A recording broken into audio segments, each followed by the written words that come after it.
అందరికీ నమస్కారం అండి. తెలంగాణ రాష్ట్ర ప్రభుత్వ ఉద్యోగులకు పెండింగ్లో ఉన్నటువంటి 4 డిఏ బకాయిల విడుదలపై ఇంపార్టెంట్ అప్డేట్స్. ఈ వీడియోలో వీటన్నిటి గురించి పూర్తి వివరాలు అయితే తెలుసుకుందామండి. ముందుగా వీడియోని సపోర్ట్ చేసేవారు అందరూ కూడా వీడియోని ఒక లైక్ చేసి మీ తోటి ఉద్యోగ మిత్రులకు వీడియోని అయితే షేర్ చేయండి. ఛానల్ని ఫస్ట్ టైం కనుక విజిట్ చేసినట్లయితే తప్పనిసరిగా సబ్స్క్రైబ్ చేసుకుని పక్కనే ఉండే బెల్ సింబల్ని యాక్టివేట్ చేసుకోండి. సో పెండింగ్లో ఉన్నటువంటి డిఏ బకాయిలు తక్షణమే విడుదలకు సంబంధించి టీఎన్జీఓ నేతలు కీలకమైన అప్డేట్స్ అయితే ప్రభుత్వానికి తీసుకువెళ్ళడం జరిగింది. పెండింగ్ డిఏలు రిలీజ్ చేయండి అని చెప్పేసి టీఎన్జీఓ నేతలు కోరడం జరిగింది.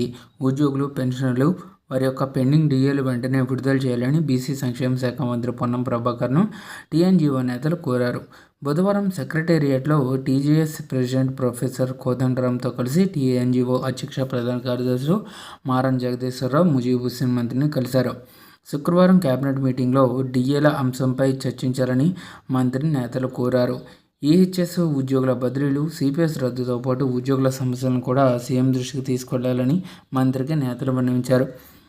సో కాబట్టి ఈరోజు జరిగేటటువంటి సమావేశంలో ఉద్యోగుల యొక్క బదిలీలకు సంబంధించి సిపిఎస్ రద్దుతో పాటుగా ఉద్యోగుల అన్ని రకాల పెండింగ్ సమస్యలను క్లియర్ చేసే విధంగా ఈ అప్డేట్స్ను సీఎం దృష్టికి తీసుకెళ్లాలని నేతలు అయితే విన్నవించడం జరిగిందండి. సో తెలంగాణ ప్రభుత్వ ఉద్యోగులకు పీఆర్సీతో పాటుగా పెండింగ్లో ఉన్నటువంటి డిఏ బకాయిలు కూడా ఉన్న నేపథ్యంలో త్వరగతిన వీటిపై చర్యలు తీసుకుని పెండింగ్లో ఉన్నటువంటి అన్ని బకాయిలను కూడా రిలీజ్ చేయాలని చెప్పేసి ప్రభుత్వ ఉద్యోగులు భావిస్తున్నారు.